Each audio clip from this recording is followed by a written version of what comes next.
Assalamualaikum warahmatullahi wabarakatuh. Apa kabar Anda Waalaikumsalam. pemirsa PKTV yang ada di Kota Bontang, Samarinda, Tenggarong, dan juga Kutai Timur?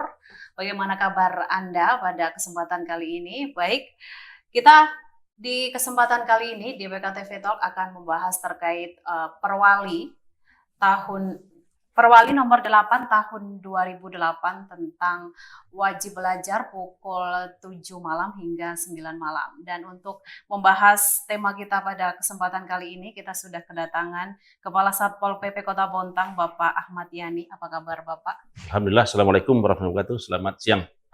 Baik ya Pak ya.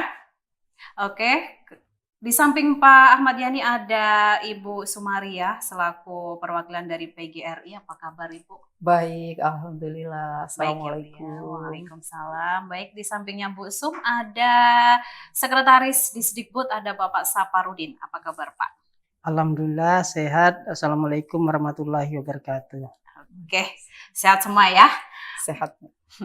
Oke, baik. Untuk membahas tema kita kali ini tentang Perwali nomor 8 tahun 2008 yakni wajib belajar, saya ingin ke Pak Saparudin dulu. Pak, apakah dari Dinas Pendidikan dengan diterapkannya kembali Perwali nomor 8 ini, apakah sudah disosialisasikan Pak sejak tanggal 22 kemarin ya, 22 April itu resmi digaungkan kembali?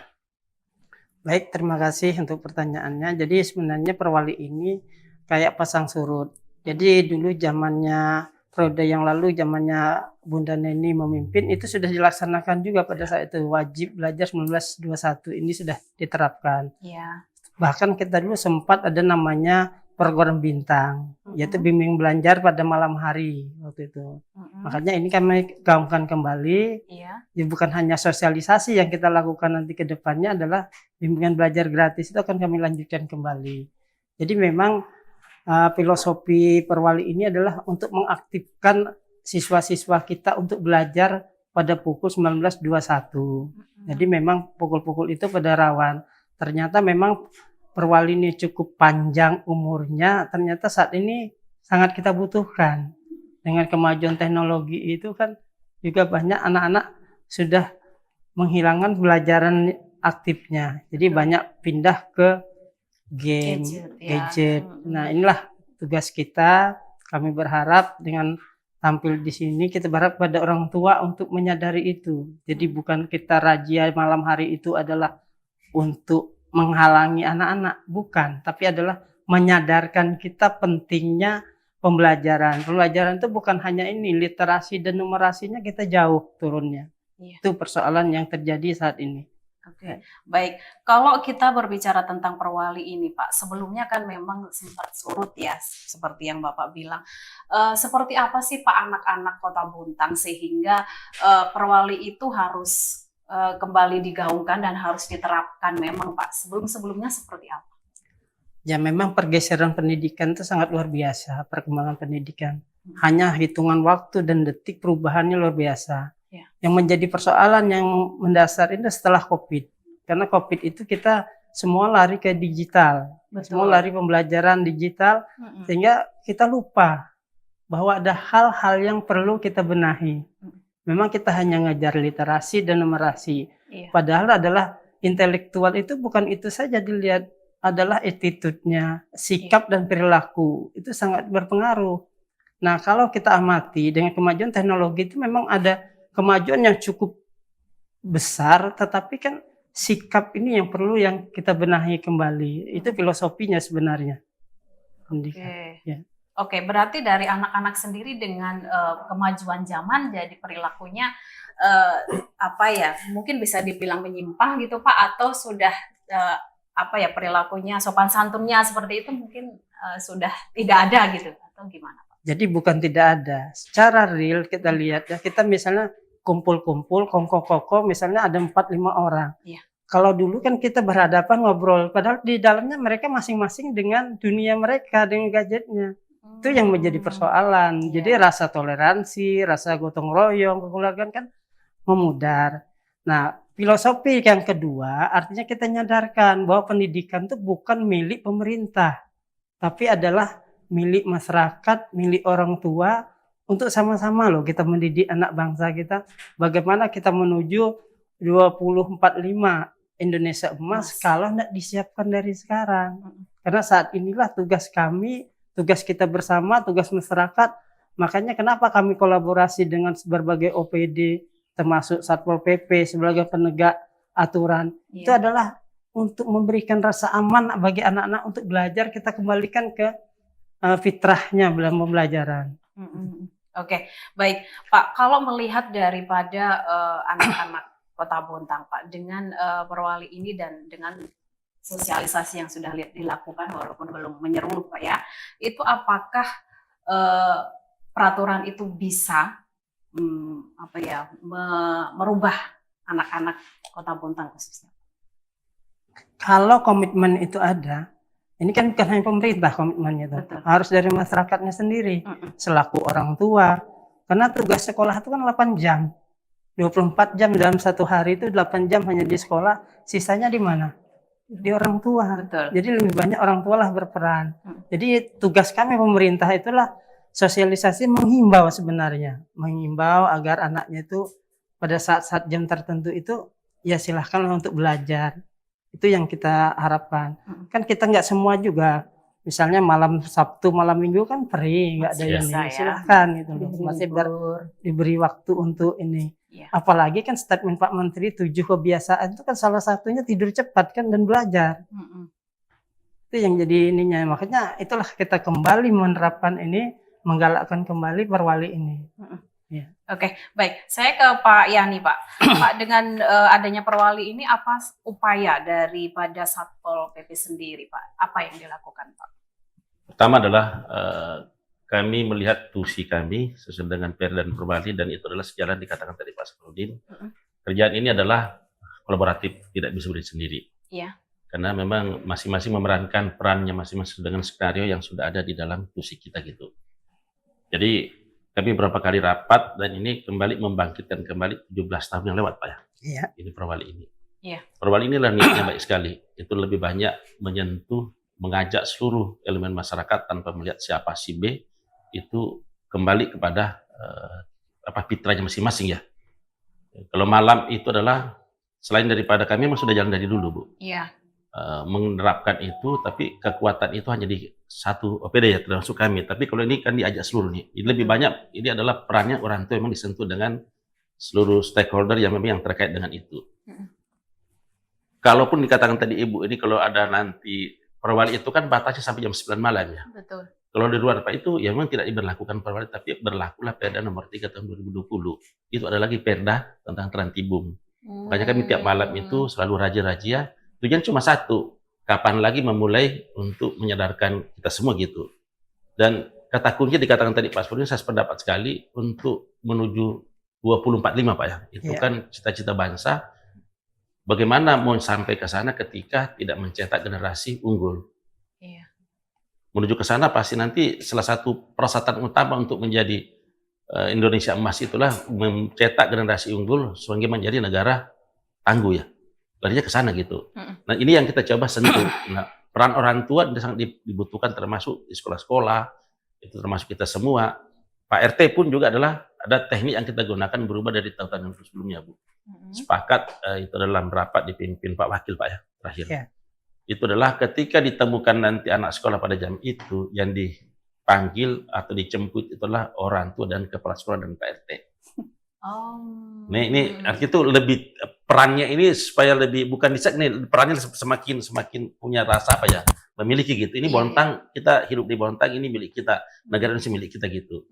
Jadi mengambil bagian, sekatakan tadi Pak Safarudin 8 jam di sekolah Pak ya. Dan komunikasi untuk kepala sekolah dan guru itu dan orang tua itu kan ada komite ya. Komite sekolah kan biasa diundang, kita rapat bersama bagaimana mensosialisasikan, menyampaikan kembali. Dan saya dan percaya semua orang tua di Bontang ini kayaknya sudah mengetahui itu kalau dipikir, kalau 17 tahun loh. Iya. 17 tahun ini mungkin masih sekolah waktu itu sudah nikah sekarang jadi orang tua ini. Iya. Nah ini sebenarnya adalah lebih mudah ini untuk menyadarkan masyarakat. Tujuannya satu, pemerintah hadir, kita semua hadir di sini adalah bagaimana membantu orang tua itu anaknya lebih dicetak menjadi generasi unggul supaya nanti kehidupan ke depan lebih baik, karena tanggung jawab ke depan lebih tinggi ya. Itu yang dari kami di Satpol lakukan razia, tidak pernah berhenti. Tadi ada jadwal sudah kasih semua dengan teman-teman Pak Lurah juga, camat juga ikut semua Bu. Jadi masa sekarang ini masih pembinaan Pak ya, masih pembinaan. Nanti setelah itu kita evaluasi, mungkin ya ada sanksi-sanksi yang nanti muncul gitu kan. Maksudnya kalau tidak muncul sanksi, kadang-kadang tanggung jawab itu kurang.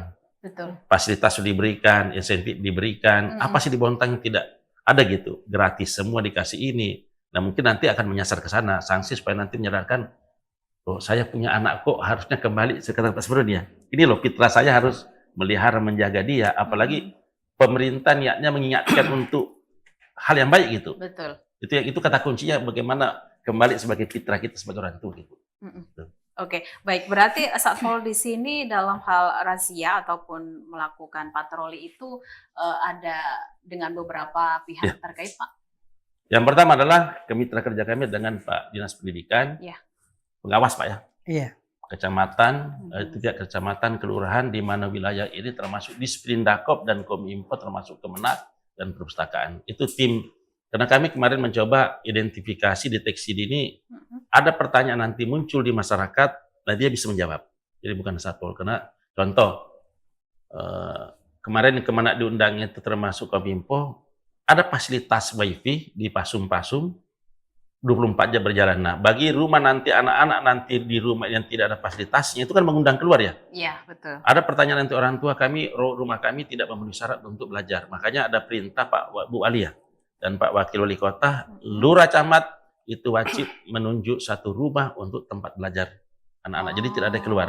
Nah, Kominfo nanti akan mengintervensi, ada wifi dari Dinas Pendidikan, ada pendamping Pak ya. Iya. Ada kami semua hadir di situ. Jadi ada pertanyaan nanti, ada lagi alasan.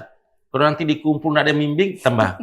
Nah itu sudah kami jawab semua itu. Jadi sudah dipersiapkan semua di Dinas Pendidikan, ada pendampingnya. Tadi gratis Pak ya. Yang 75 itu nanti itu sudah menyebar itu.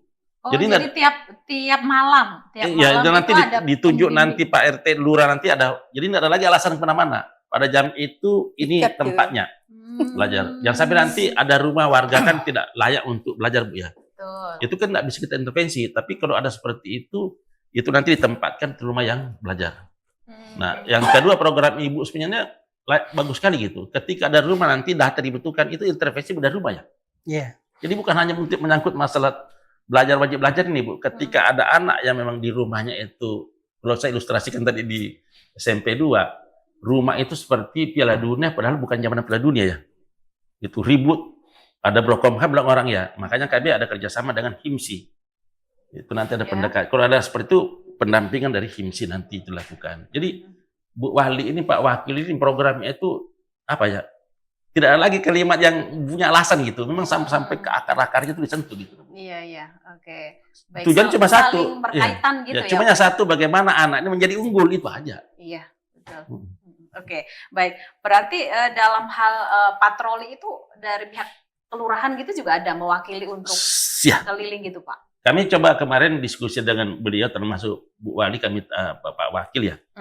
Itu kalau sudah ke Bontang itu kan terlalu luas. Makanya setiap malam itu satu kelurahan. Oh iya. Jadi disasar semua mall segala itu, disasar semua KP. Makanya ada pertanyaan, bagaimana KP hilang apa tadi itu yang pendapatan? Enggak. Karena itu tugasnya Perindakop kemarin Pak ya. Iya. Perindakop berikan, inilah kesempatan para pengusaha di Bontang ini untuk ikut serta bagaimana membangun generasi unggul. Jam-jam itu kan memang ya untuk belajar, kan yang langganannya apa langganannya kan tidak mesti harus anak-anak enggak gitu mesti ya, anak sekolah gitu ya, Pak ya. Yang kalaupun ke sana Bu, kalau ke sana nanti di Perwali itu tidak melarang. Yang penting contohnya dari sekolah SMA 1 Bu ya. Itu ada surat menyatakan di KP ini ada kelompok belajar menyangkut masalah mungkin melihat perilaku orang sana. Itu boleh Bu. Jadi tidak dibatasi enggak, ini hanya mengatur. Jadi keluar rumah ada tujuannya. Oke. Itu aja. Oke. Berarti sebenarnya kalaupun kafe gitu juga ada anak-anak pelajar masuk ke situ bisa ngasih himbauan Pak ya, maksudnya ini masih jam kerja ini jam apa belajar gitu, masih harus di rumah gitu atau gimana Pak? Ya di Dinas Perindakop sudah buat surat edaran. Termasuk City Mall itu didatangi semua apa migacuan segala ya, migacuan itu sudah didatangi semua Bu. Dan pada akhirnya tidak ada yang menolak karena ini mulia sekali gitu Iya. ikut berpartisipasi dalam mencetak generasi unggul. Oke. Karena ya Bontang ini kan juga harus UMKM-nya juga harus berkembang, pariwisata harus berkembang. Tetapi ada cara lain yang bisa ditempuh gitu. Karena ada DVRI kan bisa kan. Iya, yang penting anak keluar itu ada catatan bukti dukung. Iya. Contoh ada bimbingan belajar olahraga. Kan bimbingan belajar kan dijadwalkan Bu ya. Pegang itu bahkan Sapol tim kami dengan beliau ini bisa ngantar dia ke sana. Perpustakaan bisa kantor ke perpustakaan. Supaya nanti jangan sampai nanti di jalan itu nunggu ada teman yang bawa ke arah lain gitu nanti. Oke. Baik, saya ke Bu Sumi nih. Bu, kalau kita melihat dari Perwali ini, apakah semua peraturan yang sudah dilakukan, sosialisasi yang sudah dilakukan, perlu nggak Bu seorang siswa ataupun pelajar itu tiap harinya mungkin diberi PR gitu Bu, biar tidak bisa kemana-mana gitu untuk bisa mengerjakan tugas gitu, gimana? Iya, saya sebelum menjawab pernyataannya Mbak Rahma ya. Jadi yang disampaikan Pak Saparudin tadi terkait tadinya awalnya pembelajaran di COVID itu anak-anak semakin jauh ya, semakin tertinggal numerasi literasi kita itu jauh. Kemudian bergeser ke sini pada saat COVID dan bergeser menjadi hilang COVID. Itu kan Pak Nadiem waktu itu Pak Menteri menjadikan pembelajaran itu di penguatan karakter. Karena ada yang hilang pada saat pembelajaran COVID itu lost learning ya, pembelajaran sikap anak, karakter, bersosialisasi, semua jadi hilang gitu. Nah, dikuatkanlah dengan kurikulum Merdeka kemarin, kemudian ada P5, penguatan proyek profil pelajar Pancasila itu. Nah, begitu dikuatkan karakternya. Tapi belum lengkap ternyata, bukan hanya di karakter aja yang perlu dikuatkan. Tadi yaitu tadi anak-anak sudah mulai habitnya itu gimana Mbak ya, udah lost learning, tapi sekarang penguatan karakter, kemudian di kurikulum Merdeka kebetulan tidak ada target untuk dicapai karena tidak ada standar nasional ujian ya untuk mencapai anak-anak motivasinya supaya giat untuk belajar itu kan nggak ada ya di kurikulum Merdeka. Ya, jadi di sini udah saatnya. Jadi menteri yang baru, ujian nasional itu ada lagi, nanti asesmen nasional juga ada, penguatan karakter kami udah lakukan melalui proyek yang P5 gitu ya. Nah, saatnya sekarang untuk pendampingan penguatan akademik. Anak-anak lemah di akademik. Jadi saat ini kalau masalah tugas dan sebagainya, semakin banyak tugas anak-anak semakin pusing. Tapi belajar di rumah bukan harus belajar mengerjakan PR ya, tapi mempersiapkan untuk pembelajaran esok itu justru lebih bagus ya. Jadi sebenarnya Mbak ya, PGRI sendiri di jam belajar 19.20, 19-nya itu sebenarnya masih terada ya. Ini melalui diskusi kami dengan beberapa guru dan siswa, itu masih ada aktivitas yang agak padat di sini ya. Karena anak-anak Isak sendiri kan jam 7 lewat ya, aktivitas ke masjid dan sebagainya. Tapi bentuk ke masjid ini pun kan upaya itu juga merupakan pembelajaran ya, meningkatkan religius anak gitu ya, meningkatkan religius anak. Kemudian balik ke rumah kembali untuk belajar. Itu tadi yang disampaikan Bapak bahwa ternyata ada perwali. Saya kira nggak ada perwali yang kemudian menindak anak-anak belajar keluar. Karena asumsi anak-anak itu gini, berarti belajar kami kami nggak boleh keluar di jam 19 sampai 21. Setelah itu enak dong gitu kan. Nah, saya bisa tadi keluar setelah itu gitu ya. bisa keluar setelah itu. Tapi bilangnya Bapak ada perwali yang mengatur akan menjaring anak-anak yang keluar malam. Nah, kalau dibarengi dengan itu kami setuju gitu kan. Kami setuju, kami mensupport. Pada dasarnya kami mensupport. Kami merasa haus Mbak akan kemampuan akademik anak-anak itu. Jadi anak-anak sekarang, saya mohon maaf, di sekolah ini real, anak-anak SMA, hitungannya aja lemah. Kalau numerasi dikatakan turun, itu betul. Ya, itu hitungan aja anak-anak lemah. Jadi perlu saat ini udah mulai bangkit lah kita ya, kita mindset kita ubah gitu supaya pembelajaran ini lebih aktif lagi di sekolah. Tugas dan tanggung jawab kami sebagai guru, sebagai kepala sekolah untuk menjadikan anak-anak lebih pandai di sekolah, di rumah tanggung jawab orang tua gitu. Jadi bukan pure murni itu tanggung jawab dari sekolah ya di jam 19.21, tapi ini adalah bentuk tanggung jawab orang tua gitu. Bagaimana orang tua itu membimbing, mendidik, karena pendidikan bukan hanya di sekolah aja, pendidikan juga di rumah. Kemudian pemerintah membuat aturan, ini adalah membentengi anak-anak supaya menjadi lebih baik. Jadi adanya kolaborasi antara pemerintah, orang tua, dan sekolah, ini insya Allah akan menjadi optimal pendidikan di Kota Bontang khususnya gitu. Jadi kalau tadi Mbak Rahma ngatain PR harus ada PR ya Bu gitu, enggak harus gitu. Kalau terlalu setiap guru sekarang ada 16 mata pelajaran Mbak, kalau semuanya ngasih PR, anak-anak jadi tambah stres kan gitu. Jadi sepertinya di sekolah harus dibuat regulasi, mekanismenya seperti apa untuk memantau anak-anak supaya belajar jam 19.21. Ini kami perlu duduk bersama karena ini kan baru disosialisasikan. Dan hari ini kayaknya Mbak disosialisasikan ke sekolah-sekolah ya Pak terkait ini. Jadi semua menjadi IRUP, pejabat pemerintah Kota Bontang, menjadi inspektur upacara pagi tadi untuk mensosialisasikan ini. Kami di sekolah, ini khususnya saya sebagai pengurus PGRI, menghimbau ke sekolah-sekolah, ayo kita duduk bareng, membuat regulasi. Mekanismenya seperti apa? Untuk checklist, ngecek anak-anak itu benar-benar belajar gitu kan, dan tugas orang tua untuk mensupport, mendampingi anak-anaknya dalam melakukan pembelajaran. Oke. Kalau dari Bu Sum sendiri sebagai pengurus PGRI, Bu, apa pengennya gimana sih Bu itu yang akan diterapkan ini nanti untuk anak-anak? Pengennya ya tidak hanya sekedar peraturan kemudian disosialisasikan, tapi memang ada gerakan yang sama-sama gitu. Jadi sosialisasi terhadap orang tua mungkin bisa melalui Pokja PKK itu ya. Jadi di Pokja PKK disosialisasikan itu. Kalau hanya di media saja, orang tua itu juga milih medianya juga nggak yang serius-serius Mbak yang dilihat kan, yang TikTok, yang berita-berita terkini. Tapi kalau terkait itu kan nggak, maka harus ada sosialisasi yang memang dari mulai RT, di PKK, di majelis taklim itu disosialisasikan. Jadi ada real tindakan yang dilakukan, pengawasan dari pemerintah ada, kemudian ada punishment dan reward ya.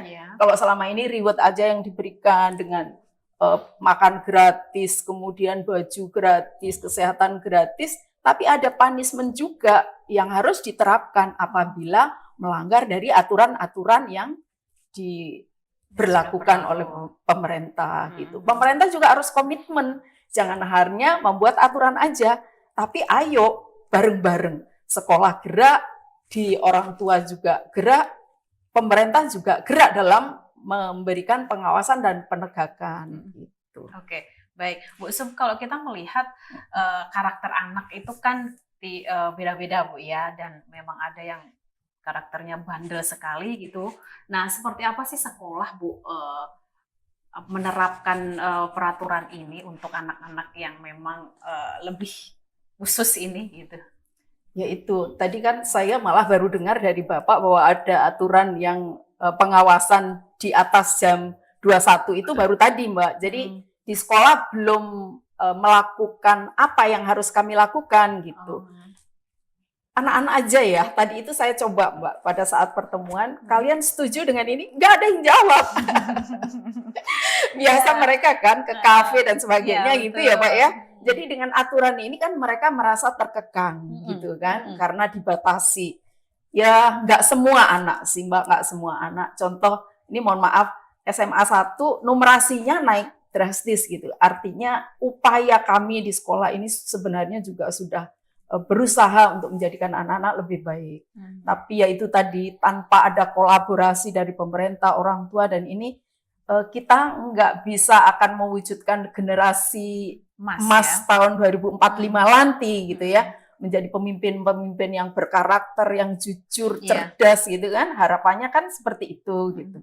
Makanya ini masih jauh, ayo kita persiapkan bersama, dan insya Allah lah Mbak, nanti saya menggerakkan bersama teman-teman, ayo kita buat regulasi yuk gitu ya, pertemuan kepala sekolah, bagaimana cara kita melakukan pengawasan pada anak-anak kita, terutama SMA SMK nih Mbak ya, karena kalau SD SMP masih menurut lah, tapi kalau sudah ke SMA ya tadi tak tanyain gitu, atau mungkin jamnya diundur gitu, jam 20 sampai jam 22 gitu kan, siapa angkat tangan? Nggak ada juga yang angkat tangan gitu.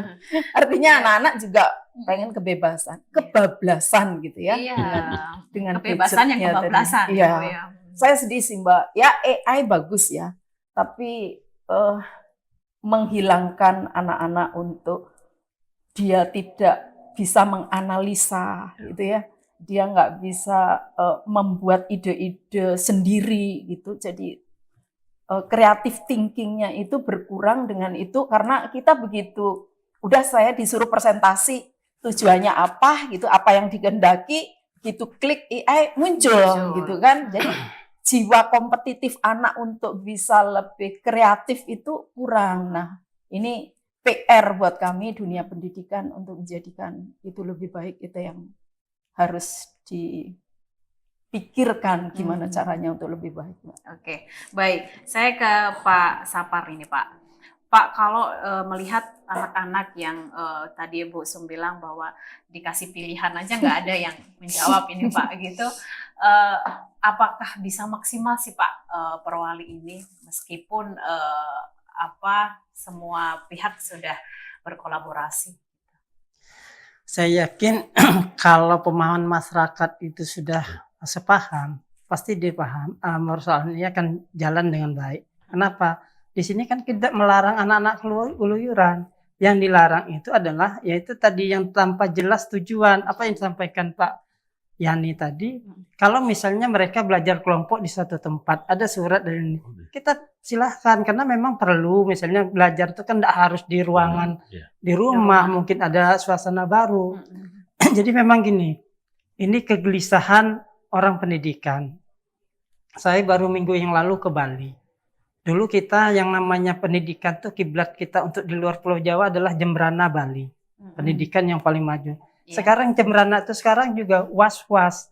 Ada anak SMP tidak bisa membaca. Jadi kan dilematis kita luar biasa gitu loh. Ini miris bagi kami orang dunia pendidikan. Artinya bukan kami takut disalahkan, tapi ini kan kerjaan kita bersama. Kenapa Bontang tuh gencar sekali menerapkan 1921? Karena pemerintah sudah cukup banyak memberikan fasilitas-fasilitas kepada masyarakat. Tahun ini aja meluncurkan seragam gratis mulai kelas 1 sampai kelas 6. SMA-nya juga akan ditopang provinsi. Bahkan Bunda juga tahun depan akan memberikan beasiswa untuk SD itu 1 juta per siswa. SMP 2 juta. Nah ini akan kami combine nanti dengan aturan ini. Kalau mereka tidak taat ya kami cabut. Bukan apa-apanya. Memberi pelajaran harus ada sanksi. Dan kami juga kemarin sudah diskusi dengan teman-teman, sanksi apa yang paling ringan kita buat tidak ini. Saya bilang sanksi yang paling untuk meningkatkan akhlaknya menghafal Al-Quran, surat-surat pendek misalnya, atau tadi berhitung kata Bu PGRI tadi Bu Sumaria, itu kan salah satu kita coba meningkatkan. Jadi kita nggak perlu hukuman fisik, tapi adalah hukuman yang mendidik, memberikan edukasi kepada anak-anak kita.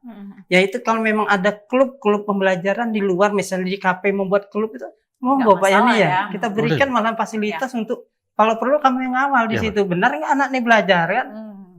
Jadi tidak harus belajar itu di rumah kan? Namanya belajar itu kan istilah Ki Hajar Dewantara, semua rumah adalah sekolah, semua orang adalah guru. Kan prinsip itu yang kita terapkan sekarang. Oke, berarti tidak masalah seandainya pun itu di luar rumah Pak ya, yang penting ada bukti dukung. Ya, ada buktinya itu tadi. Oke, Pak, kalau dari sanksi sendiri Pak, apa sih yang akan diterapkan kalau dari Dinas Pendidikan sendiri? Ini tadi kan berkolaborasi dengan sekolah, kemudian orang tua dan juga mungkin dari dinas terkait seperti apa Pak? Sebenarnya di Perwali itu sudah ada sanksinya. Pasal 10. Iya, pasal 10 sudah ada sanksinya. Cuma kalau kami terapkan kan sulit itu karena mencabut dana bosdanya Bosnas. Bosnas itu kan pusat yang punya kewenangan. Oh iya. Jadi karena ini ada kebijakan Bu Wali Kota pada tahun depan itu memberikan beasiswa, ya beasiswanya yang kita cabut. Kebijakan daerah. Iya, Karena personil ya Pak. Iya, Kebijakan yang daerah daerah-daerah yang yang bisa bisa kita gunakan diintervensi. karena ini peraturan daerah kan. Kalau yang nasional biarkan saja, tapi ada ini. Tapi kan entry point-nya bukan hanya sanksi saja sebenarnya. Kita memberikan sanksi itu bagaimana menjadi edukasi gitu loh. Iya. Itu yang paling pokok. Makanya kami menggulirkan bimbel gratis itu bukan semata-mata mata pelajaran sebenarnya. Makanya kami rencana kerjasama dengan kelurahan, siapa-siapa sarjana yang ada di kelurahan yang belum dapat pekerjaan, itu kita coba berkolaborasi, memberikan edukasi kepada siswa, memanfaatkan tenaga-tenaga yang masih belum dapat pekerjaan. Ya kami mungkin beri insentif atau honor untuk mereka mengajar dalam waktu 2 jam. Itu juga tidak tiap hari, mungkin seminggu 3 kali. Yang penting ada proses pembelajaran di lingkungannya. Nah kita memberi kesadaran, karena gini Mbak Rahma, kita kadang-kadang dengan orang tua murid itu kita miris, kadang-kadang ada, saya juga lama di perlindungan anak. Jadi misalnya ada orang tua dengan bangganya anaknya SD yang bisa naik motor, anak saya sudah naik motor bisa. Padahal itu nyawa dia ada di situ loh, keselamatan itu. Harusnya dia membatasi dulu, jangan memberikan motor kepada anaknya.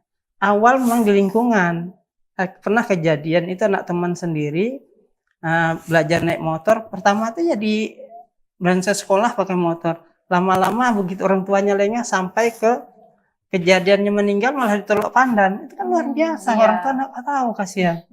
Nah, makanya kalau dia di kecelakaan di Satlantas itu penyumbang terbesarnya adalah remaja yang meninggal gitu loh. Nah itu salah satu memberikan pembelajaran. Jadi wajar ini bukan hanya menyasar bagaimana dia belajar, tapi edukasi ke depannya untuk kesadaran kita mendidik anak kita itu sebagai orang tua.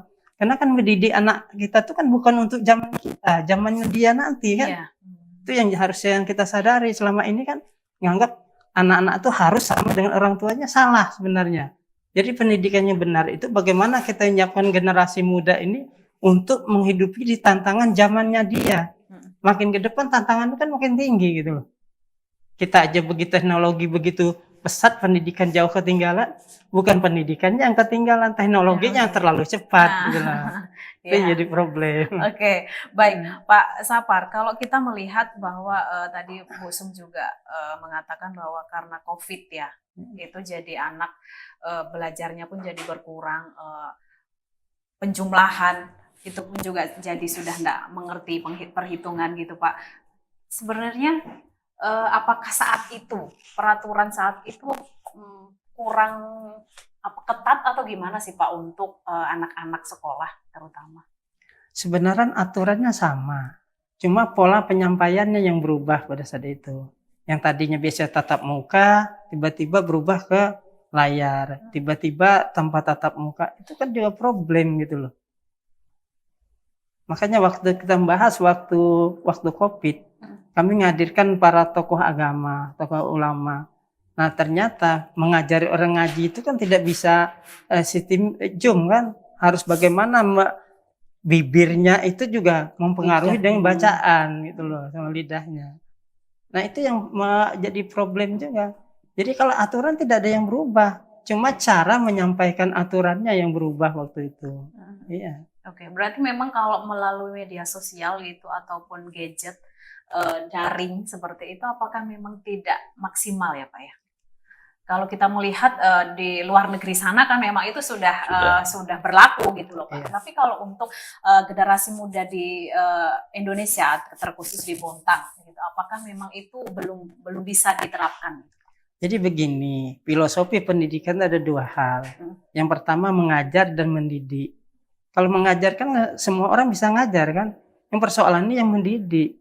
Kita ini coba lihat bangsa kita ini di layar televisi, perdebatan yang tidak ini mencerminkan perilaku yang baik kan. Itu kan contoh sebenarnya. Jadi kita dunia pendidikan teriak-teriak bagaimana kita membuat perilaku yang baik, yaitu tadi orang pintar banyak, tapi orang perilaku baik yang kurang gitu. Nah ini yang perlu yang kita garis bawahi, yaitu tadi pendidikan itu dua hal yang nggak bisa dipisahkan, mendidik dan mengajar. Kalau mengajar semua orang bisa kok memberi pengetahuan, tapi mendidiknya, makanya budaya-budaya itu yang memang harus kita gali. Kita contoh misalnya Australia. Australia itu tidak bangga anaknya dapat matematika 10. Begitu dia melihat budaya anaknya rendah nilai kepribadiannya, dia lebih sedih daripada itu. Kalau anaknya dapat 5 matematika dan sebagainya, IPA-nya nggak ada masalah. Tapi begitu nilai kepribadiannya anjlok, dia akan jadi resah.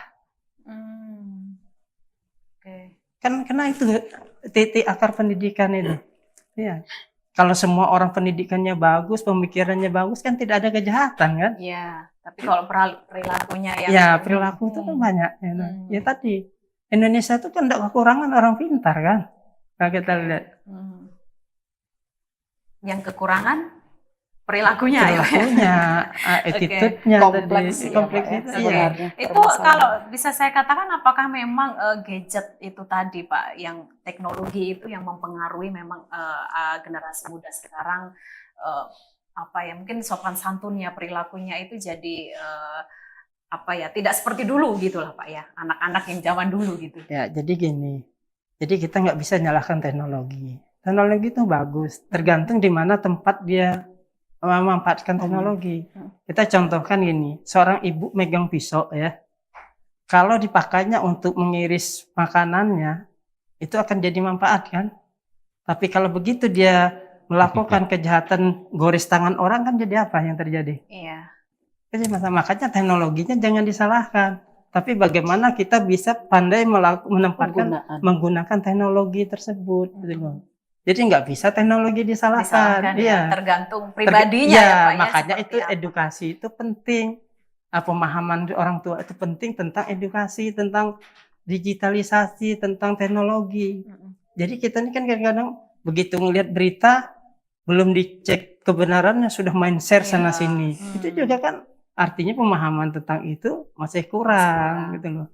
Nah inilah yang perlu kita sadarkan dalam wajib belajarnya, bukan hanya melulu belajarnya saja. Salah satunya itu tadi, menyadarkan kita berapa pentingnya peranan orang tua itu. Makanya orang tua itu sangat mutlak di dalam pendidikan, itu nggak bisa ditawar-tawar.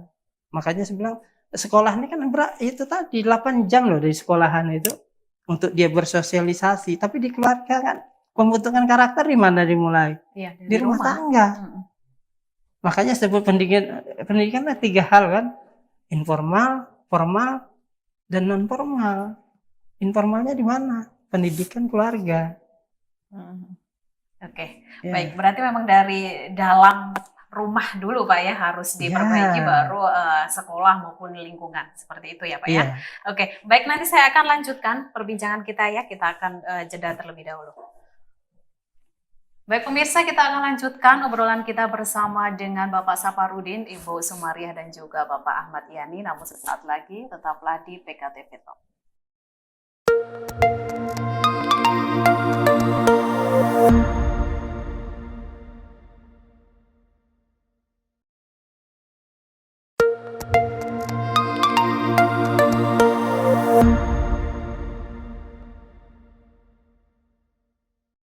Terima kasih pemirsa dan masih bersama kami di PKTV Talk. Kita akan lanjutkan perbincangan kita. Baik, saya ke Pak Ahmad Yani. Pak, sejauh ini selama melakukan patroli Pak, apakah sudah pernah mendapati pelajar memang jalan-jalan gitu Pak di jam-jam 19 sampai 21 itu Pak? Setiap kami patroli, kita ngambil yang resminya patroli itu wajar Pak ya, selalu ketemu.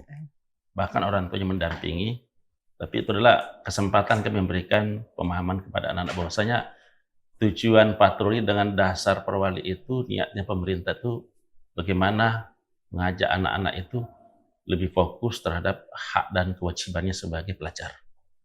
Nah, orang tua pun diminta di sana jangan sering-sering keluar rumah. Dari sisi efisiensi juga adalah pasti ada efisiensinya, makan di luar terus. Ini kan ini juga adalah sangat multi multi apa Bu? Ya positif sekali nih ya maksudnya kuncinya Bu. Iya. Kata kuncinya adalah lebih banyak disentuh orang tua bagaimana kembali memiliki tanggung jawab.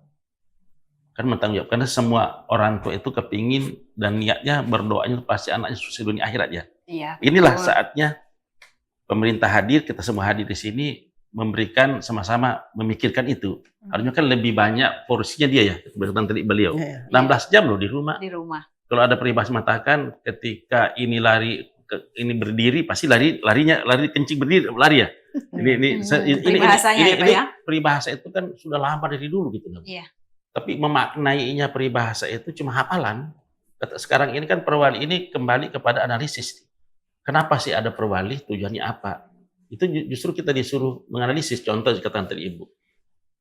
Terjadi ketika membuat sebuah karya ilmiah, ya mohon maaf, dan tanda petik dikatakan tadi, beliau sependapat sekali Bapak Ibu ini menciplak saja. Tapi ketika ada pertanyaan yang lebih tajam, dia tidak mampu lagi. Karena tidak mendalami apa sih yang ditulis itu.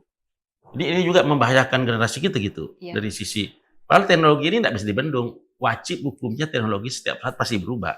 Dan itu harus kita ikuti. Cuma tadi pengawasan ke orang tua bagaimana mengendalikan jam HP itu. Kan juga pulsa dibeli ya. Iya. Risiko anak keluar dari rumah, bayangkan sangat tinggi sekali Bu risikonya Bu. Pertama, kalau bawa kendaraan, Undang-Undang 2299 itu kan melarang hanya usia sekian baru boleh ya. Satu. Terus yang kedua, kalau terjadi ada apa-apa di jalan itu, contoh duduk bersama, itu yang dikatakan tadi, ada rumah ditunjuk, ada pendampingan, bisa aja ngoteng. Betul. Kan ada anak kelimat, masa anak sekarang tidak bisa mengidia, tidak mengebut. Itu juga risiko-risiko yang dihadapi nanti ke depan. Pada akhirnya kan kembali kepada nanti keluarganya. Akan menyesal di kemudian hari gitu. Termasuk anak-anak ini kan sekarang sama pernah kita muda ya. Anak ini bagaimana memberikan pemahaman lebih dalam tentang perjalanan hidupnya ke depan. Mau sukses di akhirat, saatnya inilah mentaati aturan.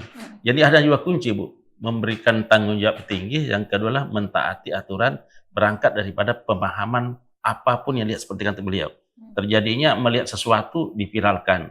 Kalau dia memiliki pendidikan analisis, cek dulu benar datanya ya. Iya. Karena semua sekarang ini berbicara kadang-kadang tidak berbasis data, data pun dipakai tapi datanya sudah lama, bukan data yang terupdate. Karena tadi melalui pendidikan karena dilajari di sekolah itu bagaimana membuat sesuatu terencana, terstruktur dan terukur cara berpikir ya. Kan hanya 3 itu Pak ya. Iya. Terencana, terstruktur dan terukur. Jadi kita sudah bisa nanti kalau saya lakukan seperti ini, dampaknya seperti ini sudah terukur semua. Kalau di rumah kan ya memang adalah sekolah yang selamanya di situ. Apapun dilakukan orang tua, ya pasti sedikit banyak pengaruh psikologis. Saya contoh. Tapi di sekolah ini disuruh cara menata berpikirnya, bertindak itu berbahasa, menyampaikan pendapat, ya di sekolah lah tempatnya. Nah bersyukurlah kita orang tua ada sekolah membantu. Apalagi sekarang ini pemerintah sekarang mengintervensi, ikut memberikan fasilitas seluas-luasnya Bu.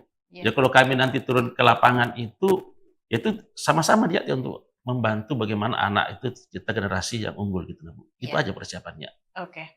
Baik, sejauh ini Pak, sejak patroli apakah memang mereka mengikuti Pak atau dan hanya himbauan aja, belum memberikan sanksi gitu Pak? Ada 2 yang memang kami coba terapkan ini Bu. Anak-anak ini kan yang mencari jati diri ya. Iya. Minimal adalah kita mencoba beri pemahaman gitu. Terus yang kedua, yang menampung ini tadi UMKM ini kita juga bertanggung jawab. Kan ketika anak ini juga mau, tapi kalau UMKM-nya pelaku UMKM itu juga memberikan batasan, pasti jalan dia. Yeah. Kalau anak ini kan mau keluar, namanya anak ini kan punya alasan, beribu alasan dipakainya keluar itu. Betul. Alasan. Tapi kalau memang tujuannya ke sana, belum boleh diterima. Berarti kan itu juga bagian daripada membantu pemerintah. Makanya ini bukan penyadaran orang tua, kita semuanya harus sadar sekarang ini. Sama-sama sadar gitu nah Bu. Mengambil bagian dalam pendidikan ini gitu. Ya. Oke, berarti sejauh ini masih himbauan pembinaan, ya Pak? Pembinaan gitu Bu. ya bahasanya. Oke, baik. Saya ke Bu Sum ini Bu. Bu, kalau nantinya nih ada pelajar memang yang kedapatan dan ternyata di sekolah Ibu gitu ya, apakah anak tersebut akan dibimbing dulu atau gimana Bu? Karena kan sekolah juga nanti akan mendapat imbasnya. Ya itu pasti sih Mbak ya. Jadi kalau memang kedapatan tapi dari pihak nih, mohon maaf pemerintah khususnya Satpol PP dan tim gitu ya yang merazia, maka dilihat dulu kronologinya, latar belakangnya dia sampai ke jaring itu kenapa gitu ya, keluar itu kenapa. Kalau memang tidak ada kaitannya belajar memang, nah ini ya perlu ada pembinaan. Jadi seperti yang disampaikan Pak Sapat tadi bahwa itu adalah jam yang menjadi tanggung jawab orang tua sebenarnya, ya kan? Karena 40% itu di sekolah, 60% di rumah itu. Itu jadi tanggung jawab orang tua, penekannya di orang tua. Tapi kami sebagai kepala sekolah apabila itu di SMA 1, ya kami sambut baik dari misalkan saya dipanggil Pak Yani itu ya, ini anaknya gitu, gimana? Ya kami berikan pembinaan. Kami nggak semena-mena untuk menghukum. Aturan di sekolah itu ada Mbak, kami itu ya. Ya contoh nih ya, semakin mahal berlian lah katakanlah, semakin barang mulia itu semakin mahal, maka penyimpanannya itu cara menaruhnya kan semakin safety-nya itu semakin banyak gitu. Begitu juga di sekolah. Kami buat aturan-aturan seketat mungkin, apabila mereka itu nggak melanggar kan nyaman-nyaman aja gitu kan. Menjadi masalah apabila dia sering melanggar gitu. Contoh penggunaan HP. Teknologi di SMA 1 boleh bawa HP, tapi digunakannya hanya pada saat proses belajar mengajar yang menggunakan teknologi gitu. Selebihnya kami simpan. Jadi di SMA 1 itu Pak ada loker-loker. Ada 21 loker, itu tempatnya setiap kelas. Jadi pagi mereka kami udah ada box. Jadi ketua kelas itu ngambil HP-nya anak-anak semuanya, ditaruh dimasukkan loker. Kuncinya di piket gitu kan. Guru yang mau pakai penggunaan HP itu ada kertas, kami ada form kertas untuk saya jam sekian sampai jam sekian menggunakan HP. Nah, anak ini pada saat ngambil HP bawa itu di guru piket gitu. Itu yang kami pergunakan. Jadi kenapa sih harus seketat itu? Karena saya nggak ingin anak-anak pada saat belajar mengajar guru menjelaskan anak-anak main HP gitu kan. Pada saat istirahat, waktunya bersosialisasi dengan temannya, dia malah asik dengan HP-nya. Itu yang kami nggak mau. Jadi istirahat pun bagaimanapun HP tetap di loker apabila tidak terjadi proses belajar mengajar yang menggunakan HP. Jadi aturan-aturan seperti itu kami berlakukan gitu. Jadi kalau misalkan nanti anak saya ketangkap, saya dengan senang hati menerima panggilan, kemudian kami bersama dengan tim di sekolah akan berikan pembinaan, ya mensosialisasikan bahwa aturan-aturan itu bagus ya, karena tujuannya kita kan untuk menaikkan predikat kita ya Pak ya, yang literasinya lemah, numerasinya lemah gitu, PISA kita mungkin jauh di bawah negara-negara lain. Nah, untuk mengejar ketertinggalan itu memang sudah saatnya ayo berkolaborasi gitu kan. Ayo apabila ada aturan itu kawal dengan baik dari semua pihak. Sekolah iya, orang tua iya, dari pemerintah iya gitu. Ya, kalau anak-anak sekarang sih Mbak, seperti yang dikatakan ini, katakan Ali bin Abi Thalib, didiklah anakmu sesuai dengan zamannya gitu. Ini zaman teknologi, jadi kita harus mendidiknya, tapi tetap dengan kontrol gitu. Contohnya tadi di sekolah kami kontrol dengan cara seperti itu. Di rumah pun harusnya orang tua juga memberi kontrol. Misalkan, ya kamu boleh pakai HP jam sekian sampai jam sekian, setelah itu simpan ya, itu misalkan. Nah ini ada kontrol semuanya.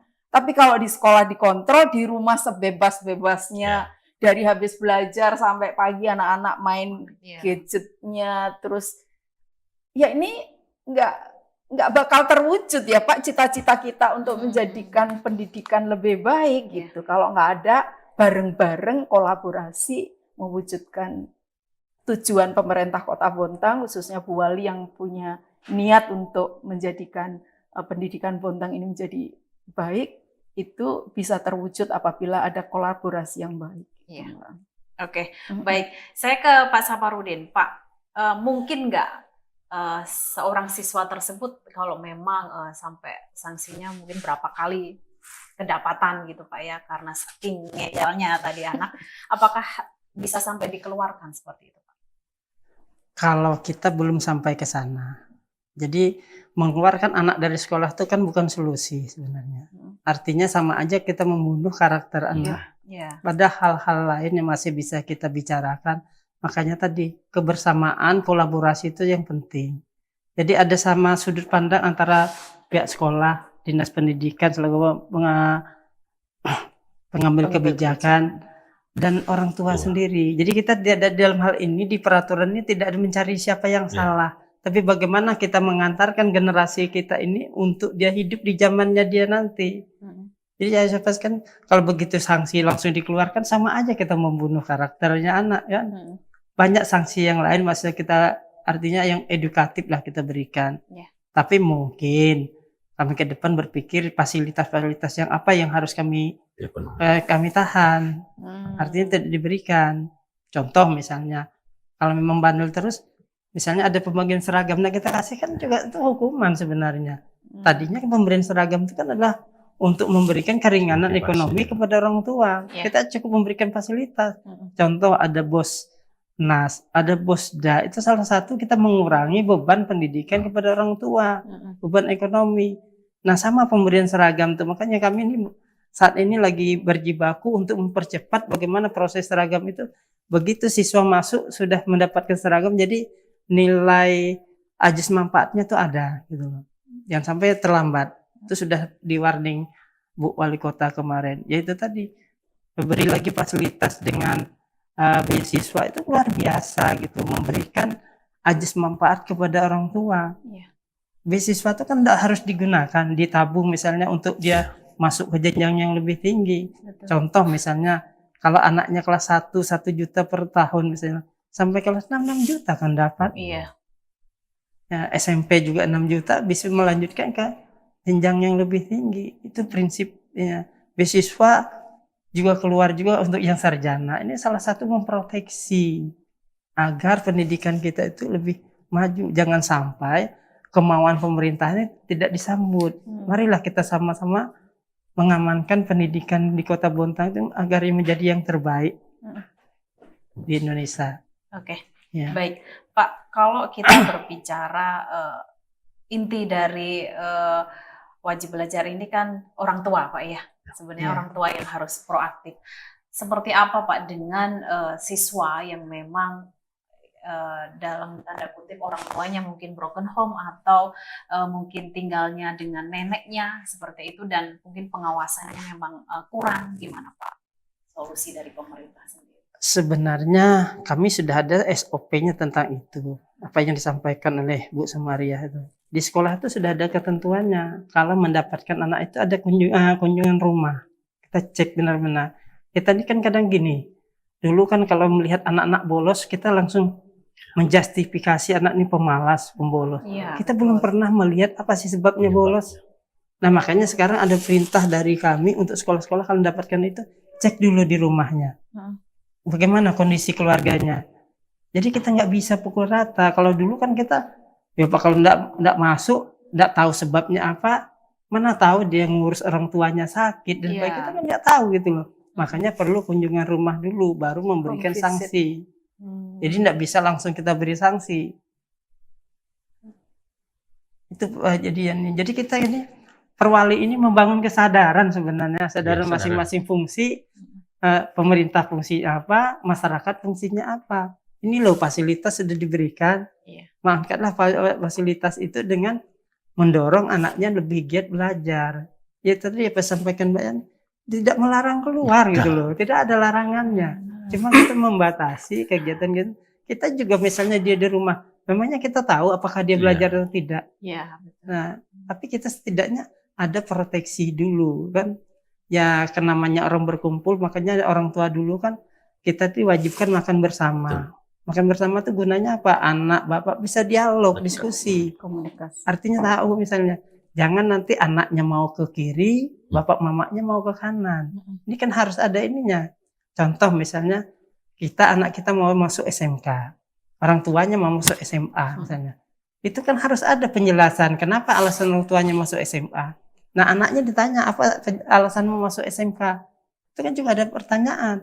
Kalau hanya ikut temannya kan ada yang ikut-ikutan. Nah ini yang perlu ini Kenapa? Kalau dia sudah sadar dengan pilihannya dia, Ya. orang tua tinggal mengarahkan, ini pilihanmu ya. Tapi orang tua sudah memberikan, ini loh plusnya, ini minusnya, enak gitu loh. Nah ini kan yang mau kita bangun itu bukan hanya belajarnya, ada di rumah tuh komunikasi itu penting. Karena kalau ini kan kita biasanya orang tua ya, kita juga orang tua Bu ya. Iya. Ya biasanya ya maunya kita gitu loh. Iya. Nggak mau mendengar kata anaknya. Padahal anak juga punya hak mengeluarkan pendapat. Tapi ya itu tadi harus kita beri koridor-koridornya, beri penjelasan dulu. Iya. Kita melarang tuh apa sih sebabnya gitu kan? Pasti harus sebabnya. Kan akhirnya begitu kita larang nggak ada penjelasan, anak jadi tanda tanya. iya. Kok saya dilarang terus? Karena dilarang terus, inilah mencoba gitu. Tapi kalau kita penjelasan begini, oh ini nggak boleh, ini loh penyebabnya nanti ini begini. Iya. Itu kan lebih realistis. Iya, kebanyakan memang anak sekarang dilarang tapi tidak tahu kenapa Iya. gitu ya. Jadi Sebab akibat akhirnya berada. menentang daripada kemauan orang tua seperti itu, Pak ya. Oke, baik, saya ke Pak Ahmad, Pak Ahmad Yani, Pak. Bagaimana sih sebenarnya Pak himbauan untuk para pelajar maupun orang tua sendiri, Pak, sebagai pihak yang menindak mereka ini, Pak? Yang pertama kami adalah orang tua bukan sendiri, tidak sendiri, pemerintah harus hadir. Ya. Gitu. Jadi selalu kita bersama tim-tim ini yang lakukan, itu harus diyakini itu. Dan niatnya tidak ada untuk melakukan penghukuman kepada anak-anak, tetapi justru adalah mari kita sama-sama memikirkan anak ini dikatakan tadi Pak Furudin itu memerankan fungsi dan tugasnya sebagai pelajar. Gitu. Terus yang kedua, mengharapkan kepada kedua orang tua, kita semua orang tua ini di rumah itu adalah tempatnya bersosialisasi yang paling tinggi, ada ikatan emosional, contoh tadi makan bersama, itu ada etika dilajari di setia. Biasanya kan orang tua dulu ngambil nasi, itu kan etika yang sepele ya. Betul. Padahal di situlah muncul etika-etika sopan santun yang dilakukan. Kalau tidak lagi ada kedekatan ya, dia akan mencari nanti model-model di medsos, model yang dipakai gitu. Itu. Terus yang ketiga adalah kami di aturan, memang itu saya di kantor Satpol itu kalau ada rapat seluruh letakkan HP, tidak ada boleh megang HP. Dan itu saya berlakukan di rumah. Kenapa? Ternyata adalah kita tidak pernah menyadari satu kamar, satu ruangan makan, meja makan, itu ternyata lebih jauh sekali hubungan emosional. Kenapa? Hanya fisik dekat. Karena dia mainnya komunikasi dengan teman. Itu juga menjadi bagian yang memang yang hilang di anak-anak kita gitu. Jadi mewarnai anak-anak kita itu secara psikologi, saya bapakmu, saya mamamu ini justru kurang. Karena tadi hanya yang penting duduk bersama, tapi anak-anak itu semuanya bermain. Iya, betul. Berarti kita satu ruangan tapi terasa jauh. Padahal HP ini tujuannya apa? Bagaimana mempermudah komunikasi ya, kalau jauh orang tua kita bisa komunikasi. Ini justru terbalik sekarang nih. Ini kebalik. Memang yang paling tinggi itu adalah sopan santun, etika memang tertinggi. Seberapapun tingginya pendidikan orang, jabatan orang dan etika, ya mohon maaf. Itu yang memang seluruh dunia pasti mengaku itu. Seluruh agama pun sama. Makanya ilmu etika dengan ilmu sopan santun itu ada di rumah, sebenarnya kuncinya kan. Nah, ditatalah di sekolah ini tadi terencana, terstruktur dan terukur ya. Itu dilajari untuk kalau di orang tua kan, ya sudahlah, tetap gitu aja selesai. Terus yang kedua, Satpol itu Bu, izin ini, ketika menegakkan aturan, itu memang tugas kami. Kami bukan menyelesaikan sampai tuntas, itu dibagilah tugas masing-masing. Seperti tadi Ibu PGRI, ketika menemukan itu kan sekolah-sekolah kan PGRI kan ada juga ada komunikasi sekolah Bu ya. Anak-anak mana ini? Nah ini kan dicarilah nanti bagaimana formulasi pendekatan anak, karena belum tentu bersaudara kembar itu siapa pendekatannya. Jadi memang yang harus dilakukan. Jadi PGRI saya setuju sekali ada masuk di wilayah itu. Makanya kami tawarkan kalau ketemu PGRI Bu, bisa kami diskusi sama-sama Satpol, nanti sama-sama tim ya Pak ya. Siap, sama-sama nanti supaya nanti satu pemahaman kita itu bahwa kita itu niatnya sama. Jadi bukan bekerja tapi terserah sendiri. Kita bekerja satu. Dan ada yang paling penting Bu, merubah karakter itu sebenarnya itu adalah sepele. Mudah sekali kalau mau, tapi itu paling mendasar. Contoh gini, di Korea Selatan itu adalah membangun karakter, merubah karakter itu cuma satu Bu. Contoh ini kantor Ibu ya. Siapapun yang pertama duluan datang, maka dia parkirnya harus jauh. Itu harus lebih jauh parkirnya.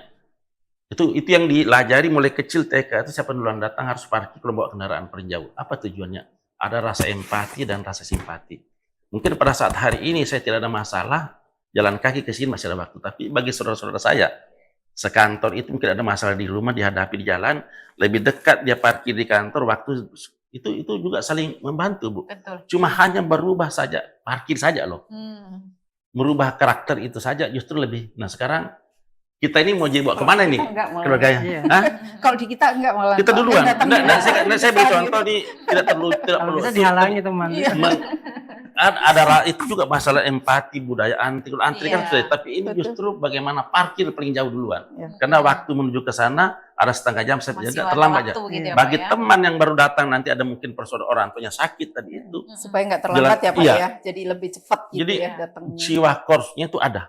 Jadi ada kebersamaannya ada, rasa empatinya ada semua di situ. Jadi merubahnya itu cuma dirubah sama dengan anak tadi ini. Anak-anak ini kan diberikan sebab akibat saja.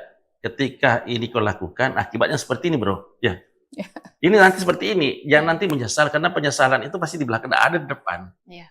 Nah ini memang yang harus kita coba rubah. Betul saya Pak Saburi. Sistem pendidikan kita ini kita harus menyesuaikan pendekatannya, harus menyesuaikan dengan kondisi sekarang. Iya. Anak-anak sekarang kalau saya bicara tentang ini, tidak disebabkan akibatnya, dia larinya ke Om Iya. Google, AI tanya di situ. Iya. Hanya bertanya ke situ aja, Bu. Bertanya. Sudah Tidak langsung ada jawaban. ada jawaban. Padahal belum tentu jawaban itu cocok yang Cocok. untuk karakter dia. Dan ini yang kita rubah sekarang ini karakter semua, Bu. Karakter sopan santun, di rumah lah tempatnya. Pendidikan itu yang paling tinggi menurut saya. Oke, baik. Saya ke Bu Sum. Apa sih Bu harapannya Bu untuk anak-anak nih, anak-anak didik kita agar apa yang menjadi keinginan daripada pemerintah, terutama wali kota dan wakil wali kota Bontang untuk generasi muda kita?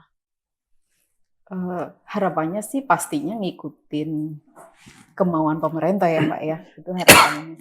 Tapi itu kan juga susah untuk langsung masuk ke anak-anak. Jadi mengubah mindsetnya anak-anak. Itu tadi contoh saya tanyain seperti itu, jawabannya di luar dari yang saya harapkan kan gitu. Jadi di sini peran sekolah dan orang tua memang perlu. Jadi yang perlu kita tekankan saat ini adalah sosialisasi. Pemahaman pentingnya belajar itu kenapa harus seperti itu yang harus disosialisasikan baik ke anak-anak maupun ke orang tua. Karena memang ini adalah objeknya, anak dan orang tua. Jadi sekolah punya tanggung jawab, yaitu tadi memberikan pemahaman maksud dan tujuannya. Itu. Makanya saya tadi yang disampaikan Bapak, kalau bisa duduk bersama, ini yang kami tunggu malahan. Jadi apa regulasinya, mekanismenya apabila anak ketangkap dan sebagainya, apa tanggung jawab sekolah, batasan mana gitu ya. Seperti yang disampaikan Pak Saparudin, ada pemotongan bos gitu ya, dana operasionalnya. Itu bukan berarti sekolah dipotong nggak boleh. Tapi kan sekolah itu dapatnya per anak itu bosnya berapa sih gitu. Misalkan per anak itu dapat 600.000, anak ini nggak harus menanggung 600.000 tadi yang harus dibayar ke sekolah. Sekolah dikurangi 600, tapi anak ini yang harus bayar ke sekolah. Mungkin bentuk itu punishment. Bukan berarti tadi kemudian bosnya dihilangkan sekolah. Nah ini kan ke organisasi ya, ke instansi. Tapi ini kan individu. Jadi untuk melatih anak-anak. Gitu tadi Mbak. Jadi kami berharap ke anak-anak bisa memahami keinginan pemerintah karena tujuannya adalah baik, ingin menjadikan mereka lebih baik lagi untuk menyambut menyongsong 2045 itu benar-benar terwujud gitu ya. Tapi tidak hanya bisa berharap Mbak, tapi saya berharap ke seluruh teman-teman insan-insan pendidikan ini sebagai penanggung jawab pendidikan, ayo bareng-bareng gitu ya untuk mensupport keinginan pemerintah untuk menjadikan pendidikan itu lebih baik gitu ya. Jadi di sekolah-sekolah ayo terus memberikan motivasi itu ke anak-anak, memberikan nanti yang tujuannya untuk duduk bareng tadi Pak, yang regulasi tadi Pak benar-benar diterapkan. Bisa diundang Bu. Mungkin bentuknya checklist ya. Tadi malam udah belajar apa belum gitu ya, pakai Google Form itu mungkin hanya instrumen yang biasa. Instrumennya ya, instrumen yang dibuat untuk memantau anak. Jadi pantauan ini. Jadi ini aturan diberlakukan, ayo dikawal gitu. Pemerintah ngawal, yaitu tadi pengawasannya pada jam itu gitu ya. orang tua mengawal dengan melakukan pendampingan, guru mengawalnya dengan selalu menghimbau dan membawa anak-anak untuk ke sana. Tambahan mungkin Bu. Oke, boleh. Sosialisasi kami nih Bu, ini mulai hari ini Pak ya. Di seluruh kepala OPD, lurah itu menjadi spektur upacara membacakan edaran Ibu Wali Kota. Terus yang kedua, kami juga sampaikan kepada Pak Lurah, Pak Camat, itu melalui rumah ibadah juga lebih cepat. Sebelum sholat Jumat itu kan bisa diumumkan. Betul. Ini cara-cara, sebenarnya banyak cara yang menuju bisa ke sana itu. Spanduk segala, termasuk seluruh kegiatan di kantor apapun swasta. Kalau sebelum Ibu masuk ke acaranya itu juga minimal itu sosialisasikan Pak ya. Kita kemarin itu disepakati supaya nanti masif sekali. Jadi informasi itu tidak lagi alasan saya tidak terima informasi ya. Ini sudah semua jalur kita pakai gitu Bu. Itu aja. Itu memang yang kita bangun sekarang ya memang berbeda yang dulu-dulu, tapi ini betul-betul sama Pak Safarudin ini kita tidak tidur sih pokoknya. Rapat terus tuh tujuan cuma satu tujuannya Bu. Kalau tadi pertanyaannya apa sih diinginkan wali kota ya? Kayaknya wali kota itu sama dengan kita Bu. Contoh gini, ketika ada lowongan pekerjaan, kenapa orang luar yang harus masuk? Karena ini kan tidak bisa dibatasi orang masuk. Tes kemarin Pak ya, CPNS. Persaingan itu pernah sampaikan 2010 itu. Kita ya betul sekali, nilai kita matematik 10, bahasa Inggris segala 10 semuanya, tapi ketika tes CPNS jatah kita di sini informasinya, orang dari sana 6 nilainya kenapa lulus? Berarti tanya ini kualitas ya. Nah, sama dengan di Bontang ini kan banyaknya perusahaan-perusahaan yang diinginkan Ibu Wali Kota kita semua Bontang inilah jangan jadi penonton di wilayahmu. Nah, kalau bahasa jadi penonton itu ya inilah yang perwali, inilah yang sebenarnya inilah ini sudah perwali ini. Awalnya ini masuk di situ, itu sudah masuknya di sana. Jadi jangan cari ke mana-mana. Ini masuknya semua kami terima kasih termasuk Ibu dari PKTV ya. Ini juga bentuk sosialisasi ya. Jadi jangan tersinggung, tapi ini adalah mengajak semua, inilah jalurnya kita masuk ke Bali ini. Menuju semua yang ada di sini kita semua ambil gitu. Karena memang tidak bisa dibatasi Bu, mau dari luar negeri sini mau. Itu nanti kalau sudah masyarakat ekonomi Eropa ya, Asia itu, yang tidak bisa lagi dokter masuk semua. Persiapkan diri sekarang jangan sampai nanti. Kenapa begini ya? Sudahlah. Ini saatnya Bu, yang terima kasih banyak PKTV mengundang kami nih. Itu ya Bu. Dan ini nambah Mbak Rahma, ini linear dengan program pemerintah. Saat ini kan ada yang 7 kebiasaan anak Indonesia hebat gitu kan. Jadi bangun pagi, ibadah, kemudian olahraga, makan bergizi, sehat ya, kemudian belajar, bermasyarakat dan tidur cepat. Ini yang program pemerintah saat ini. Nanti mungkin yang akan mendampingi P5 tadi itu, nah digantinya dengan 7 kebiasaan. Tidur cepat sudah jam 9 tidur sudah Bu. Kecuali Sabtu Minggu boleh lah Pak ya. Perwali ini kan memberikan ruang untuk anak itu jangan dipres otaknya. Ada tempat rekreasi. Nah, dia juga orang tua janganlah dibawa ke mall acara-acara resep. Tadi kan kami ada resep itu. Jadi kan ini kalau memang jatahnya utamakan anakmu tuh. Karena kan masa kita sekarang sudah tua ya pasti prioritas anak Bu ya. Iya, itu penerus aja, bangsanya ya itu Pak aja. ya. Oke, baik. Saya ke Pak Safarudin Pak. Sebenarnya target perwali ini bisa benar-benar tercapai. Inginnya berapa lama sih Pak? Kalau bicara target sebenarnya kita tidak punya target yang secara ini, karena mengukur ini kan tidak bisa diukur dengan matematika, karena ini perilaku ini diukur bagaimana jangka panjang nanti hasilnya kan. Kita membangun pendidikan itu kan bukan butuh saat waktu ini cepat. Bangun gedung 1 tahun selesai. Tapi bangun sumber daya manusia itu jangka panjangnya. Mungkin kita ini adalah produk-produk yang orde baru yang kita anggap kurang bagus, ternyata masih bagus juga. Ya, produk-produk yang setelah orde baru kita lihat juga terjadi bias juga gitu loh, karena dia tidak pernah belajar sejarah tadi, tidak pernah belajar ini. Nah, inilah tujuan kita sebenarnya. Kalau ditanya endingnya di mana, sulit kita mengukur, tapi intinya kita coba merubah mindset semua orang. Ini kan merubah ini. Jadi merubah itu tidak segampang apa yang kita ini. Makanya gencar-gencar sosialisasi itu adalah cara untuk supaya orang tahu semua. Kalau orang tahu, berkomunikasi dengan baik, kita sampaikan, dia paham gitu. Oh, ternyata tidak dilarang kok. Cuma ini aja. Ya artinya filosofi bangsa Indonesia itu tercapai gitu loh. Berarti memang ini butuh pribadi masing-masing ya Iya. Pak, ya. Tidak bisa di kekuatan target harus kapan, karena memang pribadi masing-masing maunya kapan gitu Iya. kan Pak ya. Tapi kami Membangun nggak bosan- kesadaran Iya, diri membangun sebenarnya, Mbak. diri. kami Iya. tidak bosan-bosan kerjasama dengan teman-teman Satpol PP adalah untuk menggugah itu tadi. Iya. Jadi memang harus digugah terus. Mungkin orang sudah pernah mendapatkan, mungkin lupa. Nah, kita makanya inilah Ingatkan kita kembali. ingatkan kembali. Nggak salah kan mengingatkan orang itu. Salah, Ya, untuk kebaikan. Kewajiban kita, Mbak, Iya, ya, Mbak, ya. kewajiban itu loh. Betul. Oke. Tentu untuk siapa? Mm. Bukan untuk kami kok, untuk kepentingan bersama gitu loh. Kalau anak kita bagus ini kan Bontang itu akan jadi bagus gitu loh. Keamanan, ketertiban, kesejahteraan akan baik gitu loh. Sebenarnya menarik ini Bu, dikatakan Iya. tadi cepat atau tidaknya ya kembali penyadaran itu. Kalau Iya. masyarakat Iya. sadar cepat, ya Ya, cepat akan Bu, maju cepat ya, ya gitu ya, cepat Pak, Bu. ya. Karena itu jadi tanggung jawab, Mbak. Oke, Iya, bukan seperti- itu tanggung jawab betul loh ini, Iya, tanggung itu. jawab. Skripsi saya dulu itu, Mbak, saya tuh ngambil malah waktu lama belajar dikaitkan dengan nilai yang Nilainya. dicapai Hmm. gitu. Jadi menurut Deliangki itu ya memang waktu itu harus ditentukan gitu. Ini pemerintah itu membuat waktu 2 jam cukup sudah di rumah. Iya. Pembelajaran itu kan nggak harus Iya. baca buku, berkumpul parenting ya, Iya. berkumpul dengan keluarga, mengungkapkan Iya. permasalahannya masing-masing, itu bentuk proses pembelajaran juga. Komunikasi sebenarnya Bu. Iya. Terbuka untuk komunikasi. Hmm. Muncullah etika, cara sopan santun. Iya. Sepele, ngambil nasi Pak Suranto dulu kan. Iya. Jadi nggak Itu- PR aja iya. tadi. PR ya. Yang jadi persoalan sekarang ini Bu, dengan ini ya bukan menyalahkan teknologi ya. Ada anak kecil tidak sebanding dengan ucapan usianya gitu.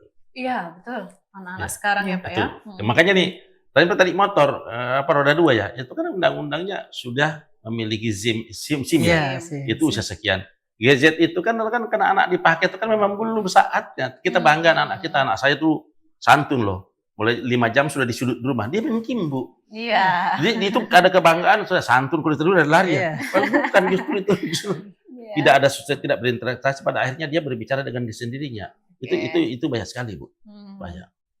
Ya, Sopan sama santun kita dan datang ke adab. sini itu ya, Mbak Rahmah manggil kami ini salah satu Ya.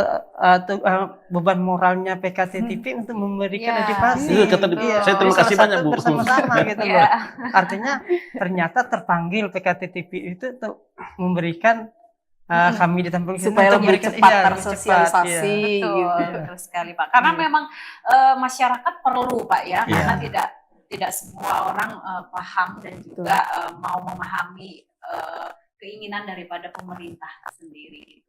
Oke, baik, terima kasih untuk Pak Sapar dan Bu Sum dan juga Bapak Ahmad Yani sudah hadir di studio PKTV. Semoga apa yang disosialisasikan dan juga apa yang menjadi keinginan daripada wali kota dan wakil wali kota Bontang kita bisa terwujud dan anak-anak kota Bontang nanti bisa menjadi generasi emas sesuai harapan kita ya. Oke, baik, terima kasih. Baik, pemirsa, demikian obrolan saya bersama dengan Bapak Saparudin dan Bu Sum dan juga Bapak Ahmad Yani. Semoga bisa menjadi pencerahan dan juga masyarakat, terutama orang tua di rumah, bisa menjadi guru daripada anak-anak masing-masing.